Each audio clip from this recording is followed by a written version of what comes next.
Hello friends, ഏവർക്കും പുതിയൊരു വീഡിയോയിലേക്ക് നമസ്കാരം. ഇന്ന് ഞാൻ വന്നിരിക്കുന്നത് ബിഗ് ബോസ് മലയാളം സീസൺ 6ൻ്റെ ഈ ആഴ്ചയിലെ ഏറ്റവും പ്രധാനപ്പെട്ട അൺഒഫീഷ്യൽ വോട്ടിംഗ് റിസൾട്ട് അപ്ഡേഷനുമായിട്ടാണ്. വീഡിയോയിലേക്ക് മുൻപ് ഇവർ ഏപ്രിൽ മാസം ധാരാളം ചിത്രങ്ങൾ OTT റിലീസ് ചെയ്യാൻ പോവുകയാണ്.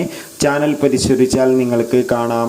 ശക്തരായ 9 മത്സരാർത്ഥികൾ തന്നെയാണ് ഈ ആഴ്ചയും വോട്ടിങ്ങിലുള്ളത്. അതിഗംഭീരമായ വോട്ടിംഗ് പോരാട്ടം നടക്കുമ്പോൾ വോട്ടുകളുടെ അടിസ്ഥാനത്തിൽ ഒട്ടും വിട്ടുകൊടുക്കാതെ ഒന്നാം സ്ഥാനം ജിൻഡോയുടെ വൻ പോരാട്ടം, 2ാം സ്ഥാനം ഋഷി, 3ാം സ്ഥാനം ശ്രീതു, 4ാം സ്ഥാനം നോറ, 5ാം സ്ഥാനം അൻസിബ, 6ാം സ്ഥാനം ശ്രീരേഖ, 7ാം സ്ഥാനം നോറ, 8ാം സ്ഥാനം ജാൻമണി എന്നിങ്ങനെയാണ് ഇപ്പോഴും വോട്ടുകളുടെ എണ്ണത്തിൽ മുന്നിൽ നിൽക്കുന്നത്.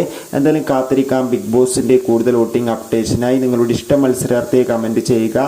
ഈ വരുന്ന ഏപ്രിൽ മെയ് മാസങ്ങളിൽ OTT റിലീസ് ചെയ്യാൻ പോകുന്ന ചിത്രങ്ങളുടെ വീഡിയോ നമ്മുടെ ചാനൽ ഭാഗം പരിശോധിച്ചാൽ നിങ്ങൾക്ക് കാണാം. അതൊക്കെ ഒന്ന് കാണുക. അപ്പോൾ അടുത്തൊരു വീഡിയോയിൽ കാണുമ്പോൾ ഏവർക്കും ബൈ.